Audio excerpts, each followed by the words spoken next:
Oke, so kita lanjutkan ke soal berikutnya. Untuk 9 dan 10-nya dihapus terlebih dahulu. Kita lanjut ke nomor 11 sampai 14. Nah, kita cek dulu soalnya apakah nomor 14-nya butuh dihapus apa enggak.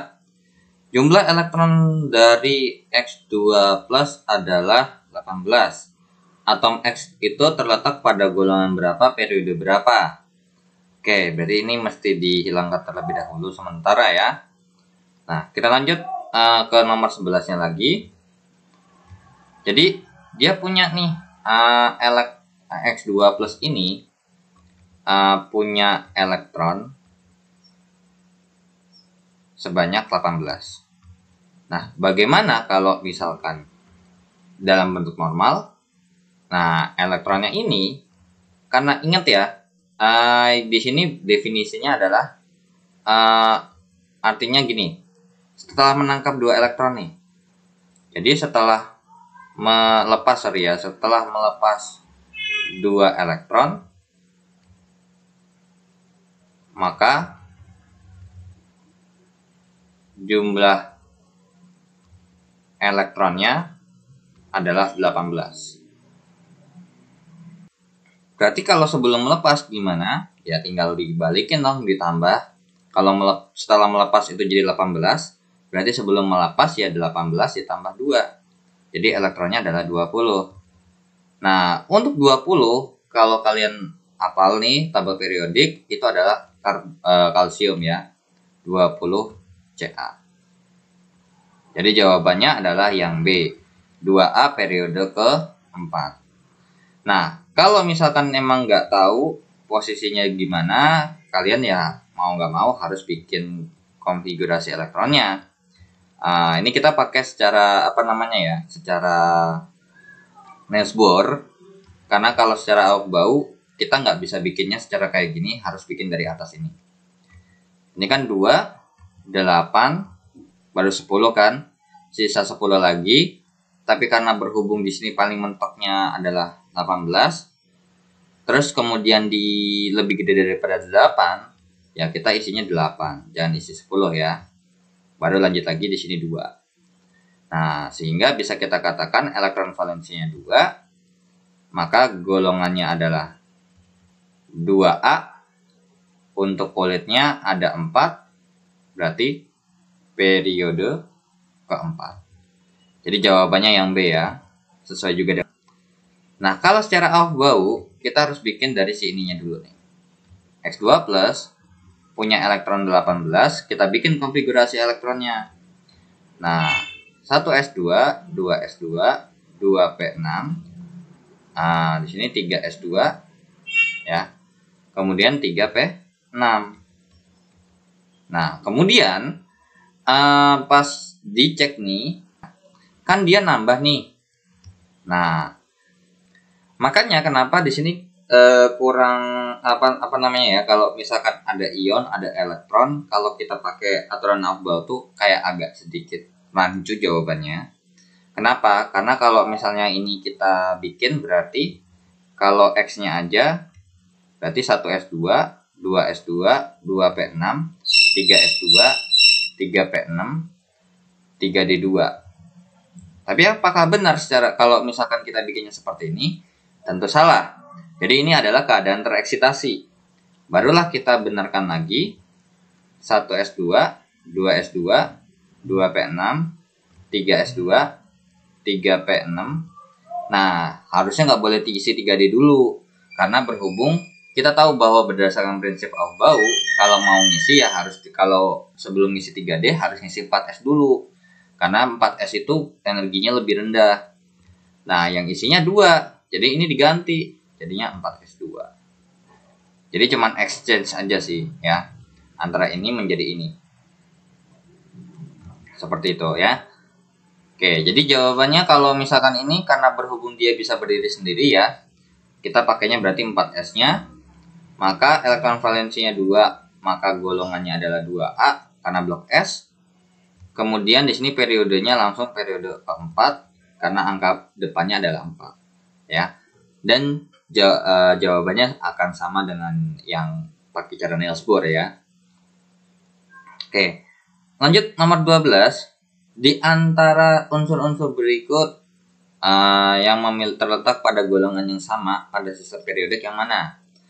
Oke, untuk nomor 12 kita bikin dulu ya. Nah, ini kalau apal posisinya berarti yang harusnya sama ya. Yang harusnya sama itu adalah A sama D. A sama B ya. A sama B. Karena ini 4 ini adalah berilium. Ya, kalau misalkan kalian apal ya, ini adalah 4 berilium, 12 magnesium, 18 argon, kemudian 16 sulfur. Nah, yang golongannya sama adalah yang mereka berdua nih, yaitu sama-sama di golongan, iya. Ini untuk yang ini adalah golongan 2A.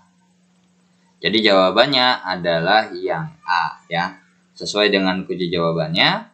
Tapi kalau misalkan nggak hafal ya harus bikin dulu konfigurasi elektronnya. Nah, karena angkanya nggak gede-gede banget ya, cuman kalau emang misalkan mau pasti ya, takutnya kali aja ada yang A atau yang B, maka kalian pakainya konfigurasi elektron Aufbau ya. 1s2, 2s2. Kemudian ada 12B.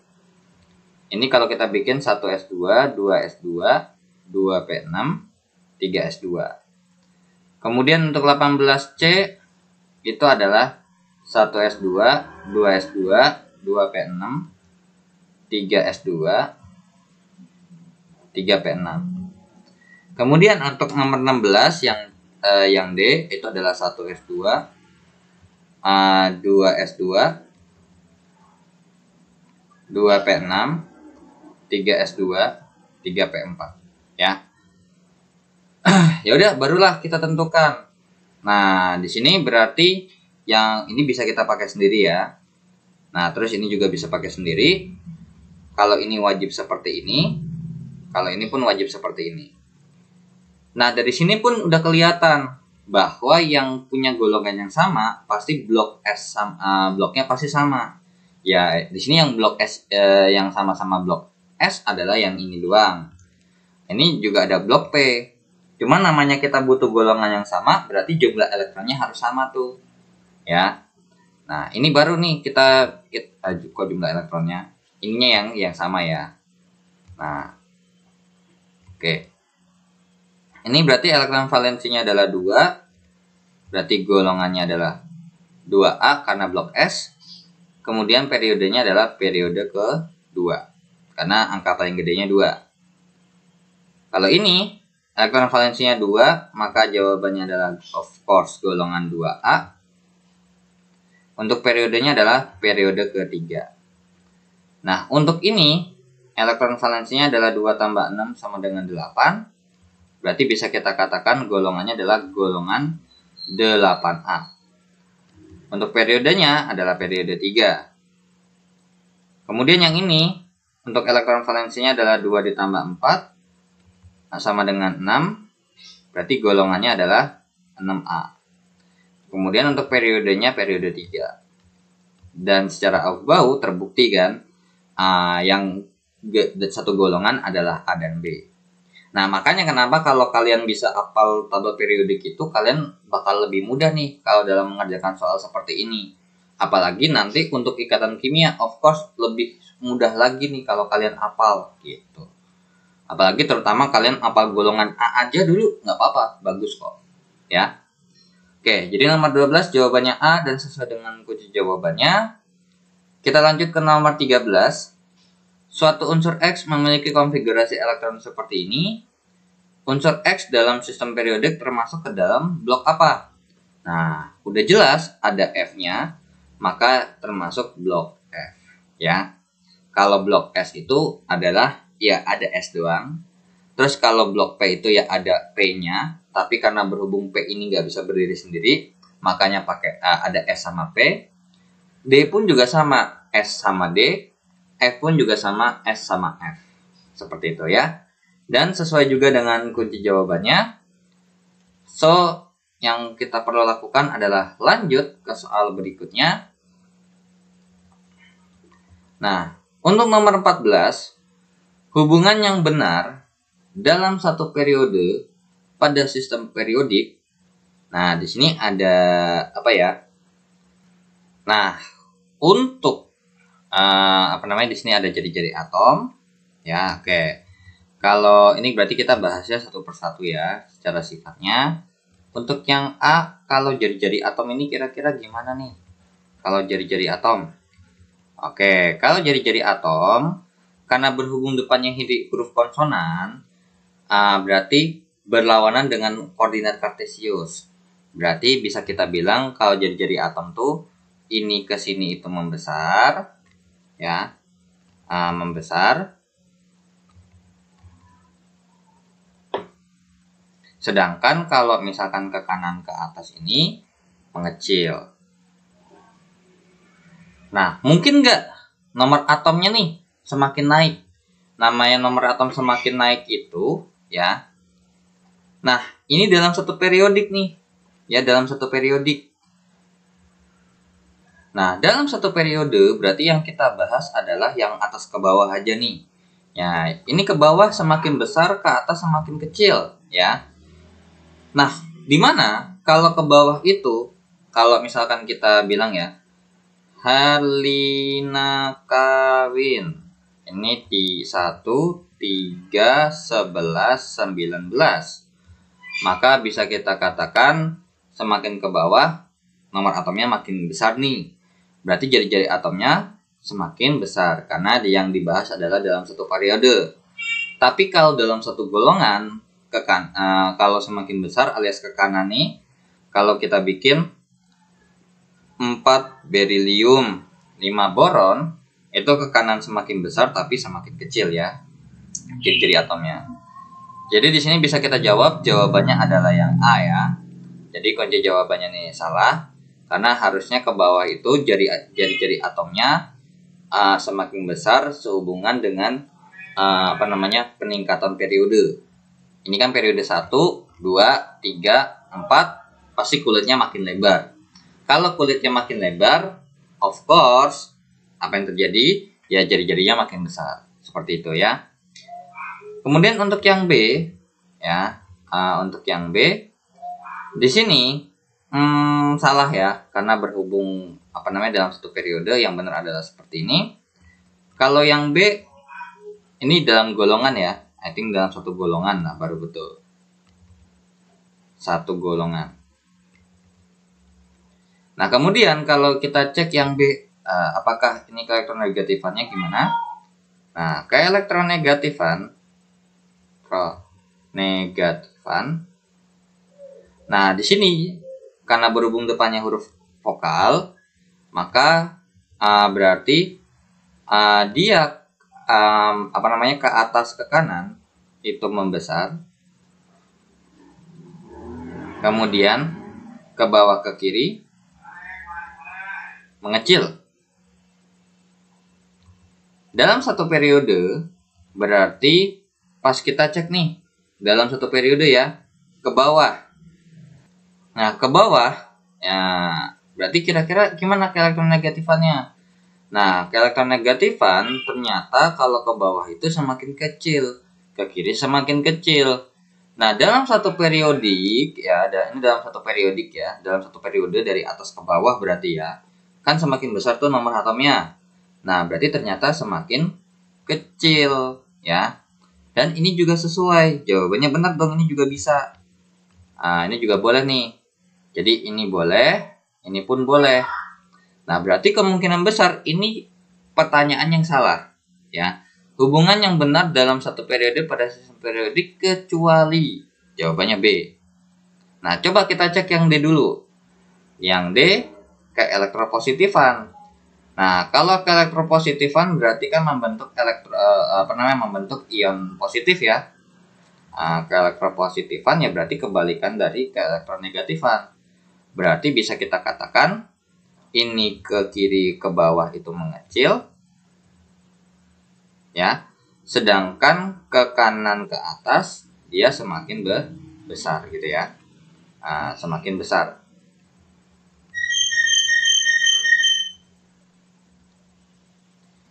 Kok ini sorry ya, kebalik ya. Kan yang merah itu membesar ya, sorry ya.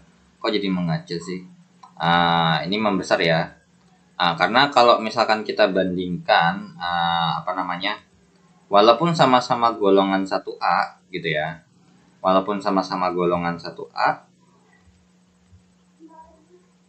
walaupun sama-sama golongan 1A, kalau misalkan kita bandingin ya, untuk misalkan atau golongan 1A ya, 3 litium itu adalah 21, kemudian 11 Na itu adalah 281, kemudian 19 K itu adalah 2881. Nah, bisa kita katakan semakin ke bawah ini ya, semakin ke bawah ini semakin jauh dari inti ya, dari inti, atau bisa kita bilang jari-jarinya membesar. Nah, ada kaitannya dengan apa jari-jari membesar? Nah, berarti kalau misalkan paling jauh, berarti semakin mudah melepas elektron ya, semakin mudah melepas elektron. Toh kayak misalnya nih, contoh kita apa namanya, peluk erat-erat gitu ya, megang sesuatu dengan erat-erat seperti ini sama megang sesuatu dengan menggunakan tangan, itu akan adalah sesuatu yang berbeda kan, apa namanya, kekuatannya. Nah, kalau kita pakai tangan doang, apalagi kalau cuma megangnya pakai tangan itu, kalau misalkan pakai 5 jari pun of course akan lebih kuat daripada kalau kita pegang cuma 2 jari doang kan. Seperti itulah. Jadi ternyata ke bawah dalam satu periode semakin membesar. Nah, ini juga benar nih. Kemudian yang E, kalau kita bahas energi ionisasi, ini enggak ya, kalau dalam satu periode I think mungkin masih possible ya. Soalnya kalau dalam satu golongan yang baru mungkin bisa berbeda jawabannya. Wait. Nah, seperti ini aja ya. Oke, kemudian untuk yang E, untuk energi ionisasi ya, energi ionisasi karena berhubung diawali dengan huruf vokal, maka ke atas ke kanan itu membesar. Terus berarti ke kiri ke kanan, berarti ini ya benar ya, sorry kok dihapus lagi sih. Ini benar ya, membesar ya. Membesar, ini membesar. Kemudian kalau ke bawah kiri itu adalah mengecil. Nah, ternyata benar nih, dalam satu periode kalau dari atas ke bawah ternyata makin kecil. Of course ini benar. Nah, I think mungkin ini bukan satu periode. Kalau misalkan soalnya saya ganti, ini berarti ini soalnya kemungkinan besar saya ganti ya. Ini satu golongan biar ada jawabannya, atau ditambahin kecuali. Nah, kalau kayak gini maka jawabannya adalah yang B ya, dan sesuai dengan kunci jawabannya. Berarti ini salah tipe soal lah gitu. Nah, jadi gitu. Kalau dihubungkan dengan jari-jari atom tuh logikanya gini ya. Jari-jari atom tuh kan kulit ya. Jadi kalau kulitnya makin besar, jari-jari atomnya makin besar, dia makin lemah. Di luarnya makin lemah. Jadi paling lebih mudah melepas. Makanya kalau dibandingin secara apa namanya, ke bawah itu elektropositifan tuh bakal makin besar. Ke kiri pun semakin besar. Kenapa? Karena misalkan saya bandingin 1A sama 7A, logika aja ya. 7A itu punya 7 elektron, sedangkan untuk yang 1A itu punya 1 elektron valensi. Kalau ditanya siapa yang bakal lebih mudah melepas elektron? Of course yang 1. Karena lebih mudah melepas 1 daripada mudah melepas 7. Begitu juga kalau misalkan itu bahas elektropositifan, berarti elektropositifan si golongan 1A akan lebih besar daripada golongan 7A. Begitu juga sebaliknya, elektronegatifan itu kan bahas tentang membentuk ion negatif ya. 17Cl atau golongan 7 itu punya 7 elektron valensi atau elektron valensinya 7, Yang 1A itu elektron valensinya 1. Maka akan lebih mudah menangkap elektron yang 7 dong. Nah, bukan yang 1. Kalau yang 1, kalau supaya jadi 8 kita butuhnya 7. Sedangkan kalau 7 supaya jadi 8 butuhnya 1. Butuh 7 sama butuh 1. Ya gampangan butuh 1 daripada 7. Gitu. Nah, kalau untuk masalah energi ionisasi, ini nanti ada penjelasannya kalau kenapa kok bisa grafiknya beda-beda gitu ya. Cuman kalau masalah nanti dibahas apa enggak ya, karena untuk periode yang atau sistem periodik unsur yang ada di sini kita nggak bahas terlalu rinci untuk sifat-sifatnya, kenapa ada yang naik ada yang turun.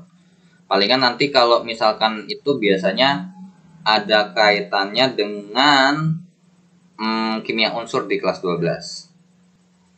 Soalnya kalau untuk di kimia unsur nanti di kelas 12 dia bahasnya per periode, terutama periode 3 dan periode 4 ya setahu saya. Dan untuk golongan itu 1A, 2A, 7A, dan 8A.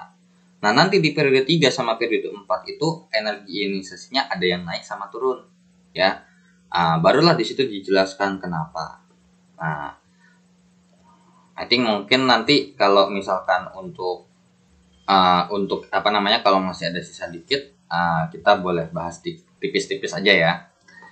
Oke, untuk nomor 15, dengan memperhatikan sifat keperiodikan jari-jari atom dapat disimpulkan dalam satu golongan jari-jari atom semakin mengecil dengan kenaikan nomor atom. Oke, berarti nomor 15 kita bahas jari-jari atom, di mana jari-jari atom ini kalau karena berhubung huruf vokal ya, berarti dia ke kiri ke bawah itu semakin membesar karena berlawanan dengan koordinat kartesius.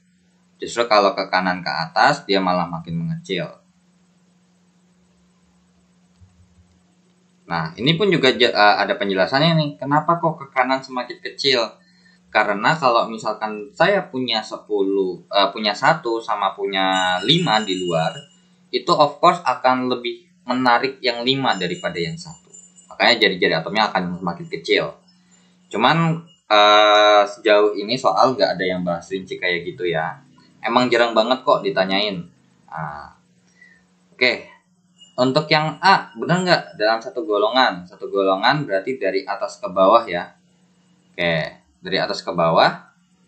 Oke, sorry. Tadi untuk berarti nomor 14 ada yang miss ya, sorry ya. Kalau tadi nomor 15, untuk nomor 15 dulu yang kita bahas tadi, sorry ulang lagi. Tadi baru ada saya ingat sedikit ya. Saya baru ngeh ada kesalahan dalam menjawab. Kalau ini kan jari-jari atom ke bawah ini membesar ya. Nah kemudian kalau ke kanan ini mengecil, ke atas pun juga mengecil.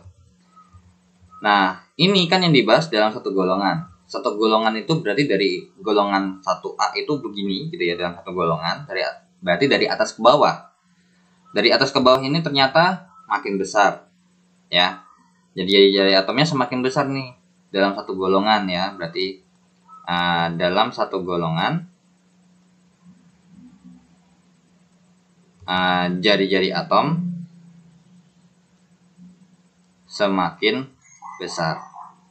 So untuk nomor 14 tadi ralat jawabannya, nggak usah jadi ralat soal, tapi nanti kita bahas discuss dikit aja ya. Terus kemudian dalam satu periode itu dari kiri ke kanan. Satu periode kedua ya periode 2 doang yang dibahas. Dari kiri ke kanan bagaimana? Mengecil. Berarti dalam satu periode jari-jari atom semakin besar dengan kenaikan nomor atom. Ini salah ya. Kemudian yang C, jari-jari atom yang terbesar menurut golongan adalah golongan halogen. Pas kita cek satu golongan nih, kita bahas tentang membandingkan golongan 1A sama 7A, katanya paling gede nih 7A. Ternyata 7A ini kan paling kanan nih. Ternyata kalau paling kanan tuh paling kecil, bukan paling besar. Jadi salah. Karena yang mempunyai jari-jari atom terbesar ini adalah golongan alkali ya. Kalau ini harusnya semakin kecil, yang benar. Semakin kecil atau mengecil. Kalau ini semakin besar atau membesar. Kemudian untuk yang D, dalam satu periode dari kiri ke kanan, jari-jari atom semakin kecil dengan kenaikan nomor atom. Nah, ini baru benar nih jawabannya D. Sesuai juga dengan kunci jawabannya ya. Jari-jari atom terkecil terdapat pada golongan alkali. Salah. Nah, yang benar adalah golongan halogen. Atau lebih tepatnya, I think masuknya ke golongan ini ya. Gas mulia ya berarti ya.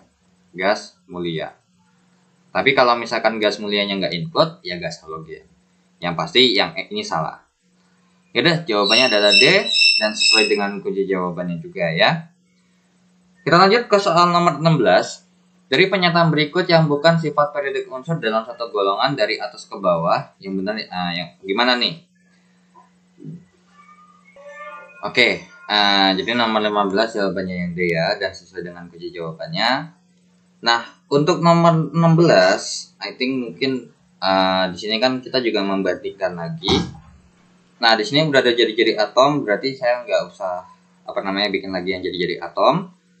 Nah, jadi nomor 16-nya akan saya naikkan, 15-nya saya hapus. Nah, di sini untuk nomor langsung ganti nomor 16 aja ya. Oke. Nah, nomor 16 jari-jari atom dalam satu golongan nih dari atas ke bawah berarti ya. Gimana dari atas ke bawah? Ternyata semakin kecil, makanya salah ya. Semakin kecil yang benar. Kemudian untuk yang B, energi ionisasi. Energi ionisasi itu berarti ini secara umum ya. Secara umum membesar.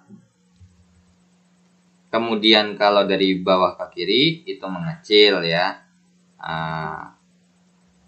Kenapa energi ionisasinya dari atas ke bawah itu semakin dalam satu golongan kan dari atas ke bawah, bener loh energi ionisasinya semakin kecil. Nah, kemudian I think coba ya kita cek dulu lagi afinitas elektron ya. Afinitas elektron itu berarti depannya huruf vokal, berarti ini adalah membesar.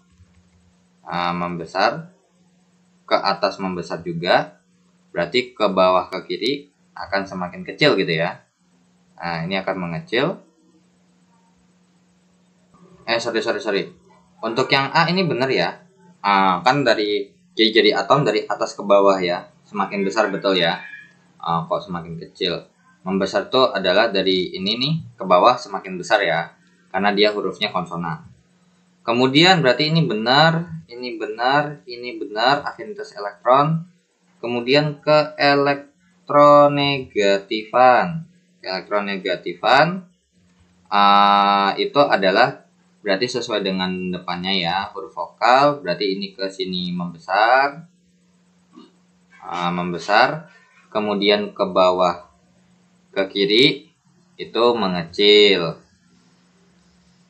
Nah, kemudian sifat logam itu bertambah kecil. Nah, untuk sifat logam ya, untuk sifat logam itu berarti sebenarnya jatuhnya tuh nggak lurus begitu ya, agak diagonal. Karena kalau ke sini nih baru semakin lama semakin besar, membesar. Sedangkan I think berarti kalau misalnya kita bahas ini ya jatuhnya ya sama aja ya kayak gini ya. Ini membesar. Terus kemudian kalau ke kanan ke atas dia akan semakin kecil. Nah, kalau kita cek logam ke bawahnya semakin besar ya, bukan semakin kecil. Maka jawaban yang salah kan yang bukan ya. Yang bukan berarti jawabannya adalah yang E. Oke, kita lanjut ke soal nomor 17. Elektronegativitas atau keelektronegatifan suatu atom adalah sifat yang menyatakan besarnya energi tidak ya. Jadi kalau untuk keelektronegatifan itu adalah membahas kemampuannya saja. Bukan artinya semakin besar itu malah semakin sulit atau semakin ini ya. Kalau energi ionisasi baru namanya energi. Jadi di sini kalau udah bahas energi udah fix salah ya. Nah tinggal gini, elektronegatifan itu adalah ya berarti membentuk ion negatif ya. Kemampuan membentuk ion negatif.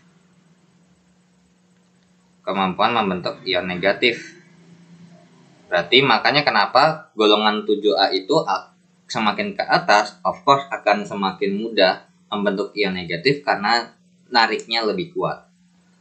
Nah, jadinya berarti di sini namanya ion negatif itu kan menarik elektron ya, menarik satu elektron lebih tepatnya. Nah, kemudian berarti besarnya tendensi untuk menarik elektron dalam pembentukan ion negatif. Oke, besarnya tendensi atau kecenderungan untuk melepaskan. Nah, ini udah pasti salah. Harusnya kalau ini adalah ke elektropositif. Kemudian untuk yang E, besarnya tendensi atau kecenderungan satu atom untuk menarik elektron.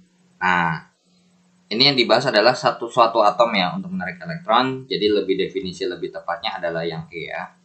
Kalau yang B dia kurang tepat ya. Kalau yang B itu kurang tepat. Kenapa? Karena yang dibahas harusnya adalah atomnya itu sendiri ya untuk menarik elektron. Nah, karena berhubung untuk menarik elektron, ya of course dia akan membentuk ion negatif. Seperti itu ya. Jadi yang B sama E itu lebih rinci yang di E. Nah, sekarang kita lanjut ke soal berikutnya. Oke, kita hapus terlebih dahulu ya untuk yang ini. Nah, kita lanjut ke soal berikutnya 18, 19, dan 20. Konfigurasi elektron atom netral adalah seperti ini. Berarti di sini kita bisa bahas adalah kita punya jumlah elektron untuk yang si X-nya adalah 10, 28, 38. Nah, karena dalam keadaan netral, berarti protonnya akan 38 juga ya. Karena dalam keadaan netral. Kalau dalam keadaan ion, barulah protonnya bisa elektronnya bisa berubah. Jadi jawabannya adalah yang B. Dan sesuai juga dengan kunci jawabannya. Kita lanjut ke soal nomor 19. Diketahui nomor atom unsur Ca adalah 20. Konfigurasi elektron yang tepat yang mana sih? Nah, ini.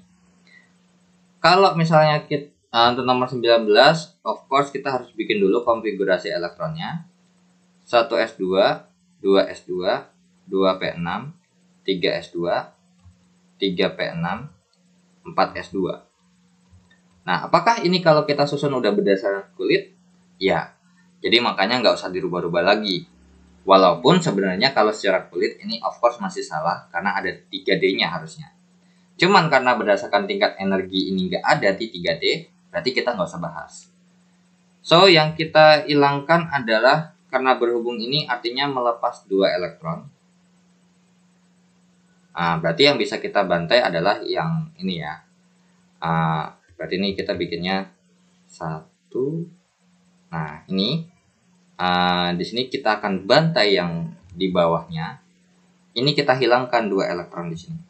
Sehingga bisa kita simpulkan bahwa 20 Ca2+ itu konfigurasi elektronnya adalah 1s2, 2s2, 2p6, 3s2, 3p6 ya.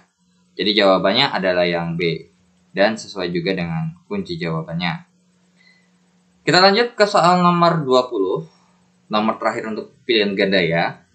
Tabel pengisian elektron ke dalam orbital ada 1, 2, 3, 4. Nah, pengisian elektron yang sesuai dengan prinsip Aufbau dan aturan Hahn. Nah, kalau misalkan berdasarkan prinsip Aufbau, of course ini ketukar sih harusnya ya. Harusnya tuh seperti ini yang benar. Cuman ini disusun berdasarkan kulit ya. Jadi ini kalau misalkan saya kopas lagi ya. Untuk nomor 20 saya tulis di bawah aja. Saya kopas seperti ini. Maka yang benar atau berdasarkan tingkat energi ya, yang benar adalah seperti ini.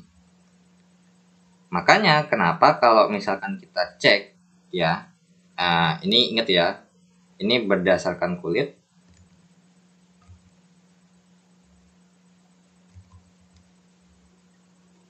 Ini adalah berdasarkan tingkat energi.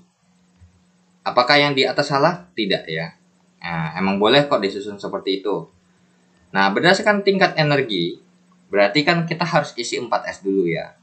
Nah, di sini barulah kelihatan bahwa yang nomor 2 tidak akan mungkin dan nomor 4 tidak akan mungkin. Mistake-nya di mana? Kalau nomor 2, mistake-nya adalah 4S-nya kopong. Harusnya berarti kalau berdasarkan aturan Han yang kita isi ya dari 4S dulu, barulah 3D. Nah, ini juga sama. Ini cuma satu doang. Kalau mau ya harus berpasangan terlebih dahulu, barulah kita isi yang 3D. Jadi, yang benar adalah nomor 1 dan nomor 3. Jadi, jawabannya adalah yang B. Dan sesuai juga dengan kunci jawabannya. Nah, di sini saya mau ralat untuk nomor 14 ya. Oke. Kalau saya mau ralat nomor 14, di sini saya hapus terlebih dahulu. Nah, ini. Nah, untuk nomor 14, tadi kan jawabannya ini saya ganti soalnya nih. Nah, saya kurang teliti ya. Kalau dalam satu periode itu berarti dari kiri ke kanan ya. Dari kiri ke kanan. Saya lupa ini malah tadi saya bilang kenapa saya bilang atas ke bawah? Karena saya bandingin per periodenya. Ini dari kiri ke kanan. Semakin besar kan nomor atomnya. Kalau kita cek, berarti jadi atom semakin ke kanan, semakin mengecil. Benar apa salah? Salah. Ini harusnya semakin kecil ya. Harusnya semakin kecil. Kemudian, berarti ini salah. Kemudian untuk yang B, jadi atomnya betul semakin kecil.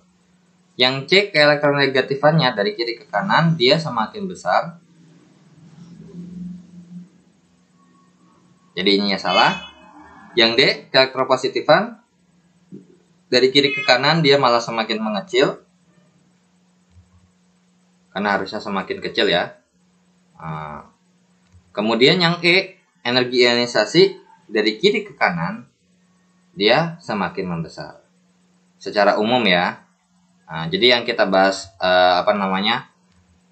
arahnya ini besar atau kecil itu adalah secara umum. Jadi jawaban yang benar adalah yang B dan sesuai juga ya dengan kunci jawaban yang ada di buku. Oke? Nah, di sini kalau misalkan untuk energi ionisasi ya, di sini kecenderungannya membesar, tapi ada yang mengecil. Yaitu adalah energi ionisasinya si barium lebih besar daripada energi ionisasinya si aluminium. Ya, kok barium, magnesium ya. Nah, alasannya kenapa?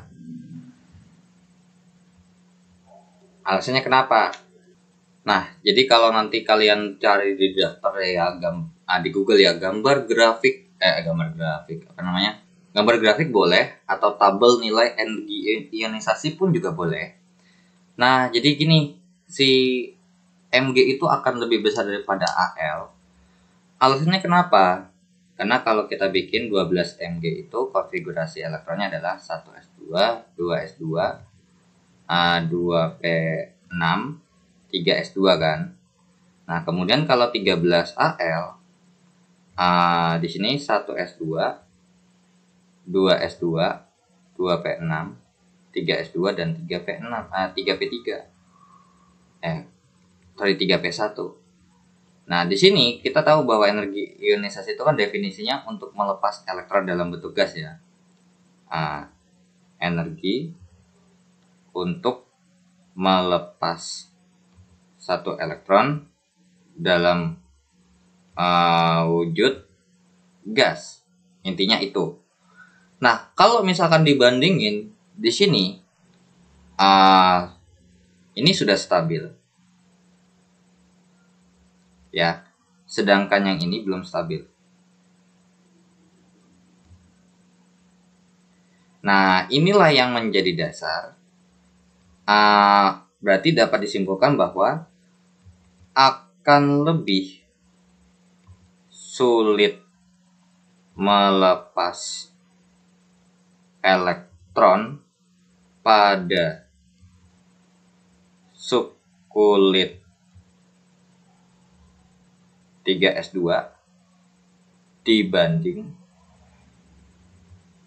dibandingkan 3p1, sehingga